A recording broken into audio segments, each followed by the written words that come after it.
Bonsoir à toutes et à toutes, on est heureux de vous retrouver pour cette nouvelle émission du Corner du Livraire. Ce soir, on a non pas un auteur, mais deux auteurs, enfin un auteur et une autrice, je ne sais pas comment on dit, mais en tout cas, on a de jeunes auteurs en plus, qui ont écrit un livre à plusieurs mains, enfin au moins deux et à plusieurs mains, Génération engagée. Bonsoir, Lena Van Nieuwenhuis. Je suis sûr que c'est pas parfait, mais ça ressemble, c'est ça ? C'est ça, on va dire que c'est à peu près ça. On va dire que c'est bon, je suis désolé, ça ne doit pas être facile. Et Grégoire Cascara, ça c'est plus simple. Alors vous êtes tous les deux auteurs donc de ce livre dont on parlait à l'instant, Génération engagée. Est-ce que vous pouvez, alors vous avez des parcours, malgré votre jeune âge, des parcours assez incroyables d'engagement et associatif et un peu politique et civique et citoyen. Est-ce que vous pouvez très vite nous raconter qui vous êtes ? Et puis après, on va rentrer dans l'histoire de votre livre pour savoir comment vous en êtes venu à écrire cet ouvrage. Léna, peut-être pour commencer ? Oui, donc je m'appelle Lena Van Nieuwenhuis, j'ai 21 ans. Je suis la présidente du média Passe Politique, qui est un média souhaitant reconnecter ma génération à la chose publique en la démocratisant et en la vulgarisant. Je suis à la tête de ce média depuis maintenant bientôt 2 ans. Parallèlement et dans la continuité finalement de cet engagement, j'ai coécrit avec Grégoire Génération engagée, le véritable plaidoyer d'une génération sous le prisme de son engagement. Et je suis surtout et avant tout étudiante en sciences politiques. Voilà, donc intéressé par la chose publique et par la vie politique en général. Alors Grégoire aussi, ça fait un point commun, cet intérêt pour la vie politique. Quel est votre parcours à vous ? Oui, tout à fait. Donc, je m'appelle Grégoire Cascara, j'ai 21 ans moi aussi. Et comme Léna, j'avais envie, notamment au lendemain des élections législatives de 2017, qui avaient été marquées par des records d'abstention chez les jeunes, de m'engager pour essayer de réconcilier les jeunes avec le débat d'idées, avec l'engagement citoyen. Et j'ai fondé à l'époque le mouvement citoyen non partisan Les Engagés, que je préside donc depuis bientôt 4 ans et qui, dans plusieurs villes en France, organise des débats, des conférences, des rencontres pour essayer, là aussi, comme Passe Politique, de reconnecter les jeunes avec la politique. Et je suis moi aussi étudiant, alors diplômé de Sciences Po et maintenant étudiant à l'ESCP et à l'ENS, donc en management et en humanité. Et puis enfin, donc co-auteur avec Léna de ce premier livre qui est, pour elle comme pour moi, notre premier essai, évidemment, qui s'appelle Génération engagée, où on essaye de mettre à l'écrit ces années d'engagement au service de la citoyenneté. Eh ben, on va en parler. C'est justement pour ça que moi j'avais plaisir à échanger avec vous, à vous rencontrer, parce que c'est dans l'ADN de Immédiat Politique d'être justement sur ces sujets, je veux dire, d'engagement citoyen et civique, de redonner aux gens, et aux jeunes en particulier, mais l'envie ou la compréhension du comment ça marche. Alors, comment est-ce que vous êtes rencontrés ? Je crois que le point de départ de votre histoire commune, elle a été d'abord un peu virtuelle. Ça, c'est la génération digitale. Et c'est au moment un peu des municipales de 2020, c'est ça que vous avez pensé quelque chose à plusieurs. Comment ça s'est fait, votre rencontre, au démarrage de l'histoire ? Donc avec Grégoire, on se connaissait un peu via les réseaux sociaux, parce que notre engagement respectif finalement se recroisait à plusieurs chemins. Et on est finalement rentré en contact il y a 1 an à l'approche des élections municipales de 2020, parce qu'on avait la volonté d'écrire une tribune pour appeler les jeunes à aller se mobiliser dans ces élections. Et ouais, effectivement, ça a été notre première prise de contact. Et suite à cette tribune, on a été contacté par Dorian Dreuil, directeur de collection chez VA Édition, qui nous a proposé d'aller un peu plus loin qu'une simple tribune et de véritablement écrire un essai à deux. Oui, parce qu'au début, il y avait quoi, une centaine, c'est une sorte de collectif de jeunes qui étaient à la fois inscrits sur des listes, qui allaient être candidats, certains sont certainement élus, et il y avait une première tribune comme ça en disant, allez voter, voilà pourquoi on votait. Qu'est-ce qu'il y avait dedans, dans cette première tribune, qui est un peu le fil rouge du livre aujourd'hui ? Effectivement, l'objectif, c'était de montrer que de façon totalement non partisane, en rassemblant des jeunes de toute sensibilité politique, on voulait vraiment marquer le coup et montrer aux jeunes que c'était important de se déplacer dans les urnes pour des élections qui sont évidemment très importantes pour leur quotidien, que sont les élections municipales, sans jeunes candidats ou élus qui avaient tous en commun d'avoir moins de 30 ans. Et le texte de la tribune, finalement, il ressemble à ce que j'évoquais tout à l'heure sur ce besoin d'essayer de ramener les jeunes vers le vote.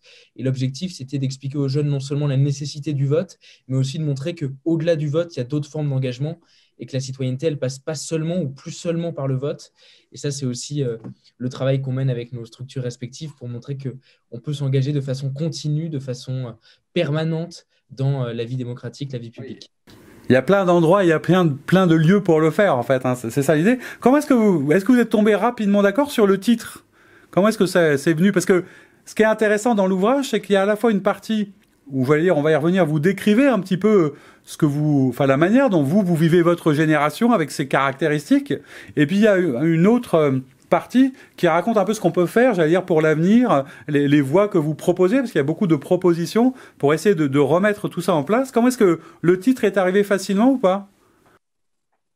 Alors déjà, il y avait un vrai challenge au début de l'écriture, c'est que Grégoire était au Canada quand j'étais en France. Ouais. Donc pour commencer l'écriture, il y avait ce décalage horaire qui était là. Non, sinon, au niveau du titre, on est tombé assez rapidement d'accord. On a vraiment voulu présenter notre génération sous le prisme de son engagement. Et donc, génération engagée est arrivée très vite. Je pense qu'en une soirée, on s'est mis d'accord sur le titre.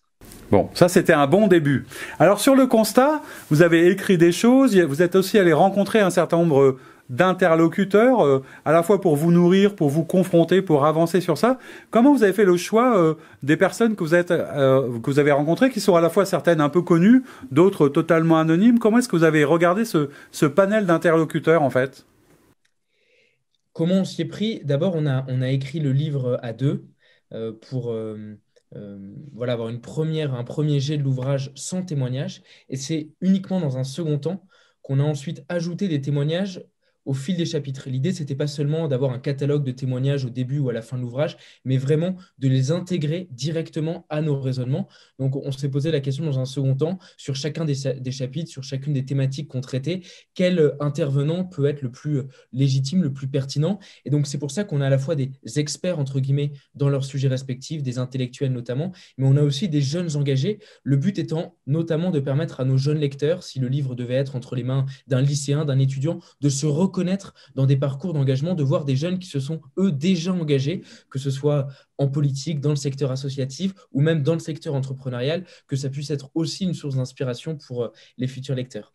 Oui, ce qui est intéressant, c'est que c'est comme ce qu'on fait sur d'autres sujets, il y a un côté un peu parfois rôle modèle. Enfin, il faut pouvoir s'identifier ou se représenter des personnes qui elles-mêmes sont dans ce parcours d'engagement. Alors, vous parliez de votre génération, donc vous êtes les plus à même de parler de votre génération. Comment on la décrirait à des plus anciens, alors à la fois comme moi, mais à des personnes qui justement parfois peut-être caricaturent ou stigmatisent ce que c'est que la génération des vingtenaires, puisque c'est votre cas. Léna, comment est-ce que vous avez eu envie de décrire votre génération et autour de quelques grandes idées comme ça? Alors déjà, le constat avait été fait que notre génération, la génération Z, elle était trop souvent caricaturée et dévalorisée dans les médias et dans l'imaginaire collectif. On nous caractérisait comme la génération individuelle, égoïste, paresseuse, centrée sur elle-même, parfois jusqu'à briser et fracasser pendant la crise. Nous, on a vraiment voulu prendre un contre-courant pour montrer que non, notre génération, elle était fondamentalement engagée, audacieuse et prête à relever les grands défis de demain, grâce notamment à son approche aux réseaux sociaux, au numérique. Finalement, il y a un vrai changement de paradigme de notre génération qui fait qu'elle a une conception tout autre de la démocratie, de la participation citoyenne et finalement de l'engagement. Ouais, c'est vrai, c'est presque parce que vous faites des têtes de chapitre comme ça, à la fois sur l'époque. Alors c'est vrai que on va à la fois de la victoire de la Coupe du Monde, mais aussi des drames, des attentats terroristes, pour montrer que vous avez été une génération aussi peut-être directement confrontée à la réalité d'un monde de crise, parce que c'est aussi ça qui existe. Hein, c'est comme ça que vous l'avez raconté. Grégoire, comment vous avez choisi ces têtes de chapitre pour parler de ces différents faits de société récents ou pas?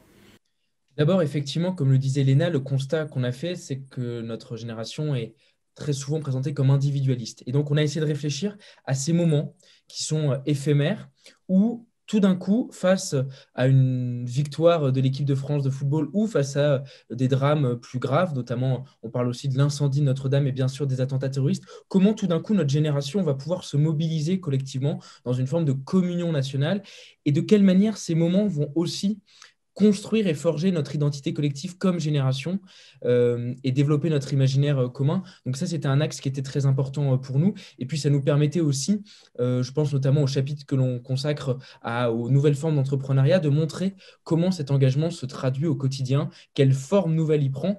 L'idée forte, c'est que notre génération, elle n'est pas plus ou moins engagée que les générations précédentes. Simplement, elle s'engage différemment avec de nouveaux outils, de nouveaux canaux, de nouvelles méthodes qu'on a essayé avec ce livre de décrypter. Alors ça, c'est vrai que c'est aussi un mystère un petit peu peut-être pour d'autres générations, c'est la manière avec parfois des difficultés dont vous êtes, j'allais dire, totalement imprégné des réseaux sociaux, du digital, du numérique, des moyens de communication modernes. Avec, moi, je sais que quand je regardais, il y avait des chiffres qui me surprenaient un peu.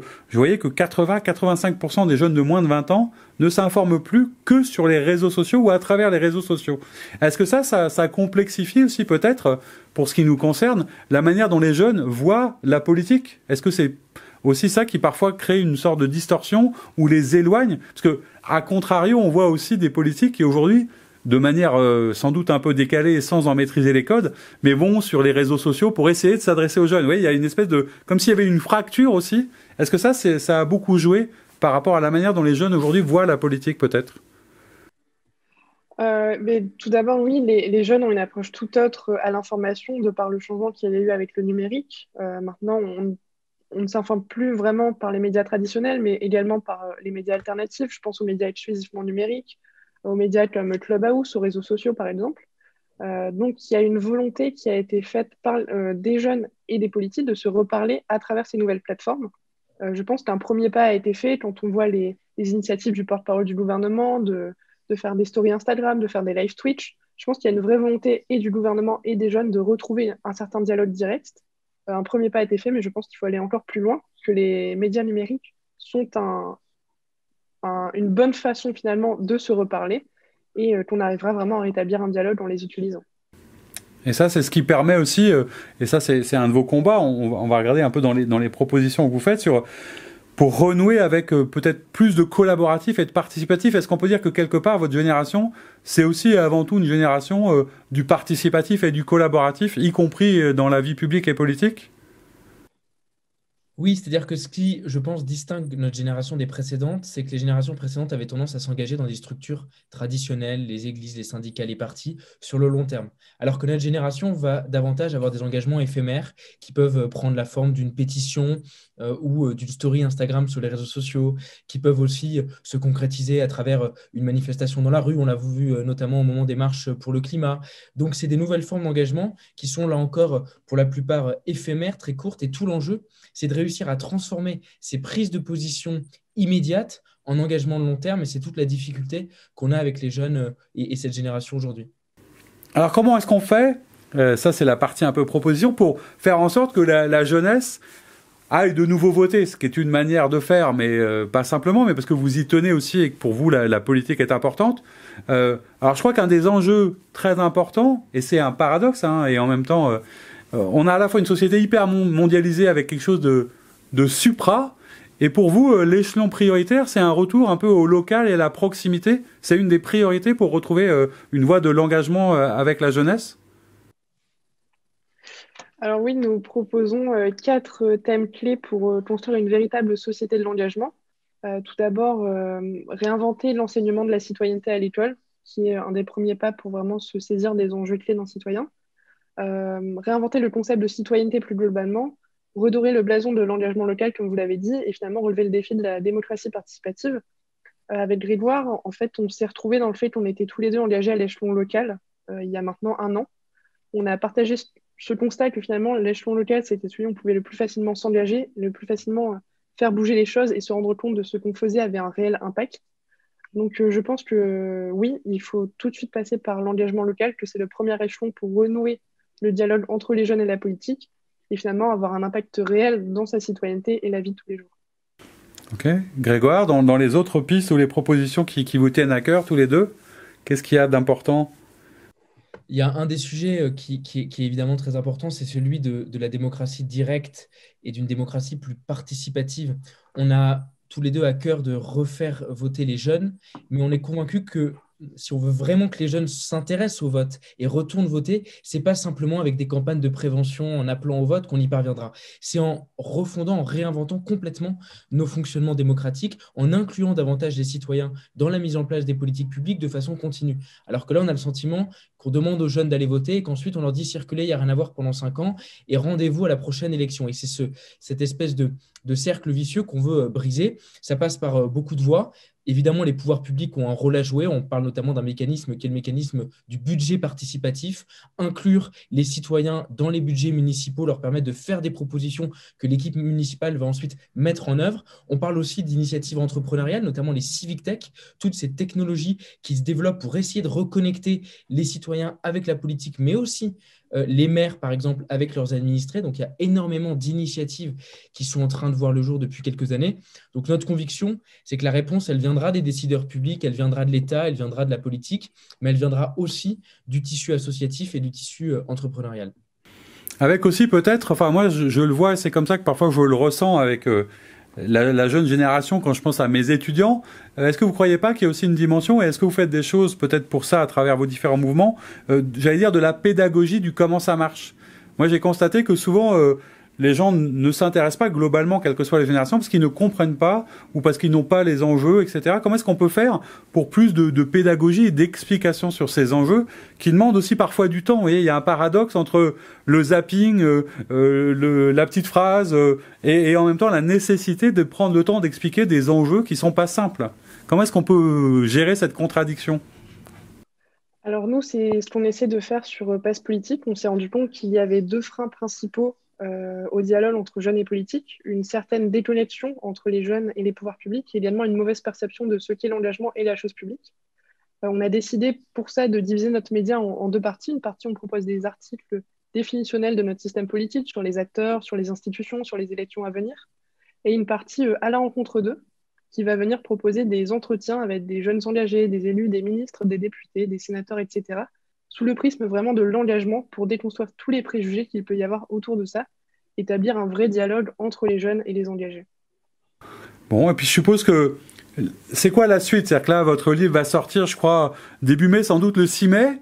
Donc vous allez pouvoir raconter pas mal d'histoires. Il y a une vraie actualité politique avec les élections régionales. Juste derrière, il y a les présidentielles. Je suppose que pour tous les deux, pour vos mouvements, pour ce que vous avez à défendre, c'est un moment important. C'est quoi les prochaines étapes, vos projets, les initiatives que vous allez prendre pour continuer à développer cette envie de s'engager? D'abord, notre conviction, c'est que pour essayer de ramener les jeunes à la politique, il faut utiliser tous les canaux possibles. Les jeunes qu'on va toucher avec le livre ne sont pas forcément les mêmes qui participent aux événements du mouvement Les Engagés et pas forcément les mêmes qui lisent les articles de Passe Politique. Donc, c'est une nouvelle étape. Ensuite, évidemment, avec les élections qui arrivent, en tout cas au sein du mouvement Les Engagés, l'un des enjeux sera d'être force de proposition sur des thématiques comme la participation citoyenne et l'engagement citoyen qu'on travaille au quotidien depuis des années et sur lesquels je pense qu'on a une vraie expertise intéressante à apporter aux différents candidats et à tous ceux qui veulent s'impliquer dans des réformes profondes. Donc évidemment, face à toutes ces échéances, on aura une voix à porter qui n'est pas une voix partisane. On ne va pas présenter des candidats, on ne va pas s'engager de façon électorale, mais davantage avoir une influence. Je pense aussi qu'il y a un vrai problème d'invisibilisation des jeunes dans les médias. On a vu notamment ces derniers mois avec tous les enjeux autour de la détresse étudiante, détresse financière, détresse psychologique, qu'on organisait parfois des débats sur les jeunes avec aucun jeune sur le plateau. Donc il faudrait qu'on entende davantage les jeunes qui puissent s'exprimer comme vous nous donnez l'occasion aujourd'hui de le faire. Donc ce sera aussi un enjeu qu'on puisse entendre les jeunes, ne serait-ce aussi parce qu'à mon avis, c'est une des réponses. Si les jeunes veulent s'intéresser à la politique, il faut qu'ils puissent voir des jeunes à la télévision, à la radio, dans les médias, pour se dire la politique s'intéresse aussi à nous, elle peut avoir un impact sur nos vies quotidiennes et elle n'est pas le fait de nos parents ou de nos grands-parents, elle est aussi notre enjeu à nous. Donc c'est un des axes pour les prochains mois. Léna, est-ce qu'il y a quelque chose à rajouter qu'on peut vous souhaiter à tous les deux? En tout cas, moi je me réjouis parce que vraiment d'abord je trouve ça inspirant, je trouve ça rafraîchissant, je trouve ça sympa, je trouve ça bien. C'est tout ce qu'on essaye de faire aussi. Alors avec nos codes à nous sur les médias politiques, mais en essayant d'ouvrir au maximum à la pédagogie, au civisme. Et j'espère que du coup, on pourra suivre à la fois nos actualités et regarder des choses pour croiser un peu l'intergénérationnel, parce que c'est hyper important. Donc moi, j'étais ravi de pouvoir mettre en avant et échanger avec vous.